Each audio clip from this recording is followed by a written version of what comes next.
So today I'm going to be talking more about the secrets to solo travel, planning stages that prevent people from solo traveling, and the kind of motivational reasons also that kind of restrict you in solo traveling, how to overcome them. So first off, I feel like a lot of the times we plan to travel and we plan to travel with our friends because it's more comforting. We know that we'll be safe with our friends and we know that we can trust our friends. But a lot of the time, we've all had that friend that's bailed on us when it comes to traveling.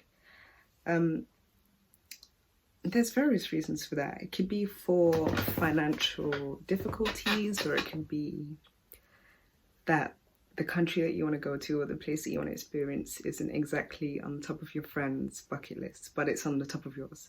But there could be a completely different order. It may just be bad timing. It could be anything. We feel that we have to, when we go to another country, it's a completely new experience and everything's new. And it seems intimidating, it seems scary, and it seems like we're reinventing the wheel, but we're not. For example, if you go to Switzerland, there's been millions, if not billions, of people who have been to Switzerland. If you go to Argentina, there's millions of billions of people who've been to Argentina before. If you go to Japan, millions and billions of people who've been before. We have this notion that we have to reinvent the wheel, that we have to do everything from scratch. And you're not the first person to do it. Someone else has done it before. So it's just about kind of knowing that, planning as you should enough to be able to get by and to have a plan A, plan B, and plan C, but not driving yourself crazy thinking that this is something that you've only done because other people have done it before. Like, you just have to follow that path and make it your own. And I think we need to break past that kind of notion that someone needs to be there to, I guess, hold our hand. Because, well, from experience, traveling solo can be even more fun than traveling with someone else, because you get to control the places that you see, you get to see everything that you want to see, you get to control the destinations, the sites. If you want to go to a cultural spot, you can go to a cultural spot. For example, for me, I'll use an example. For me, when I went to Japan, I had probably 2 hours of sleep every night because I was there for 6 days, because that's how my holiday was set out. I had about 2 hours of sleep, and for me I'm fine because since primary school I've always kind of never really needed a lot of sleep to get by, whereas I know for most people wouldn't be able to take that. Most people would get grouchy, most people would want to sleep for longer and stuff. So also, just in terms of like traveling with friends, there's a lot of things that I want to do that my friends particularly wouldn't want to do, or normal people. Like, I want to go volcano climbing, and I want to trek the rainforest, and I want to shark cave dive and things like that. And most people don't want to do that. Most people are quite scared to do that. So I think when you travel by yourself, you have the comfort of being able to do what you want to do when you want to do it. You don't have to rely on anyone else.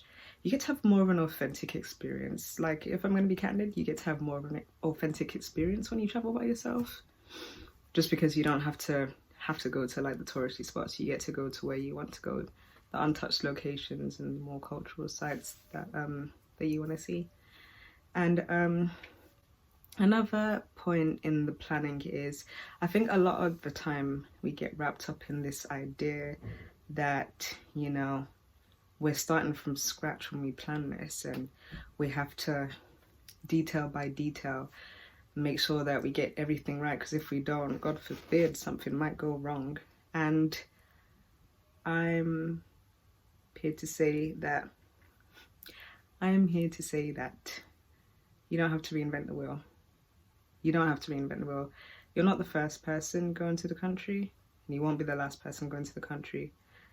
You're one of millions, billions of people that have been to that country before, and you're one of thousands, hundreds, tens, whatever, who have been to the site that you want to go to. Like, the wheel's already there. The wheel's already been made. Just jump on it, you know? Just plan where you want to go, and go. And know that if it's a site that you want to see, you know, you just have to ask around and people are going to know what you're talking about. Like, you're not going to go to another country to see a supermarket.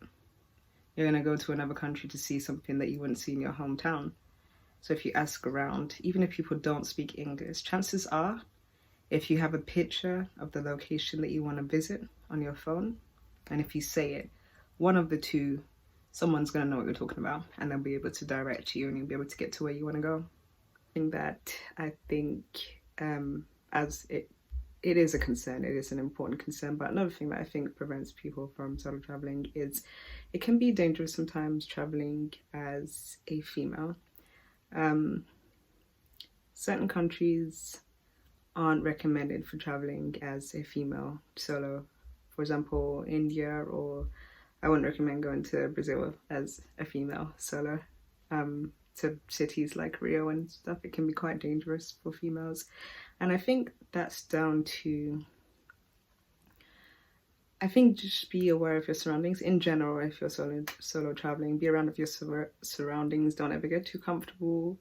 Kind of take the precautions to make sure that you're always safe, because you never know who's watching you, as male or a female.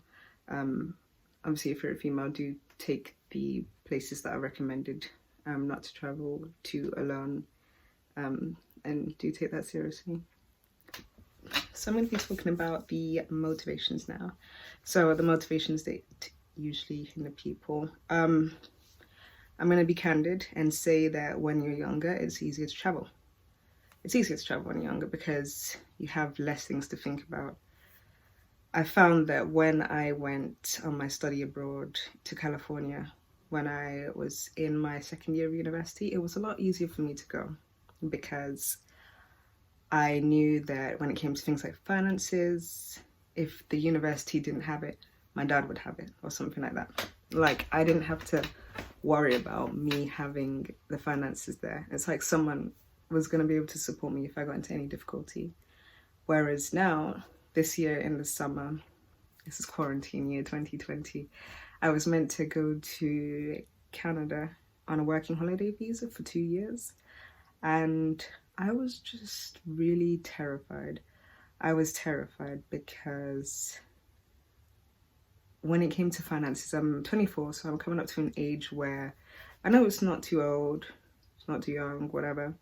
It's just like, it's still young, yeah?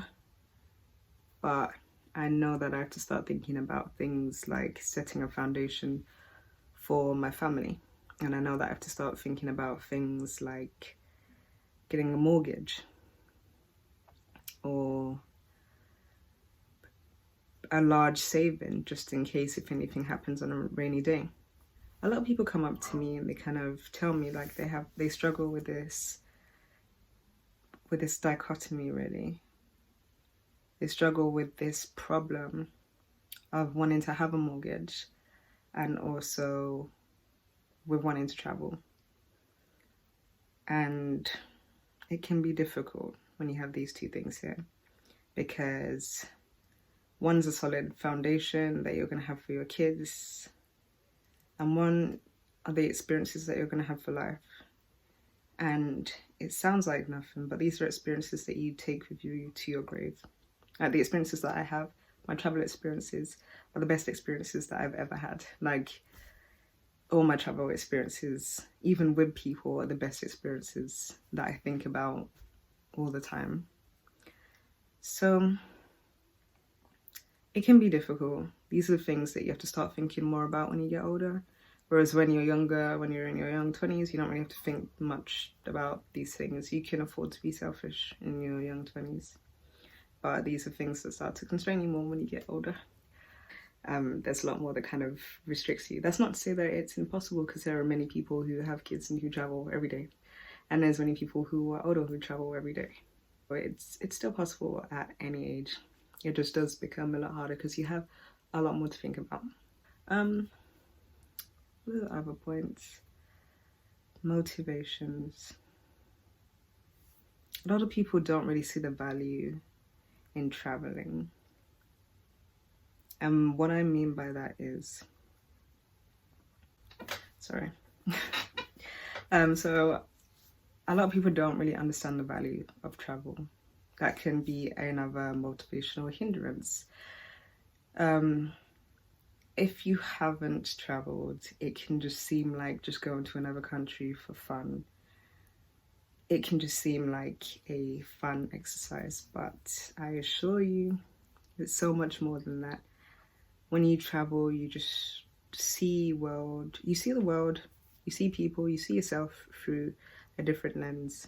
Like, most of my friends are from different countries. Most of my friends aren't from my birth country. And when it comes to things like,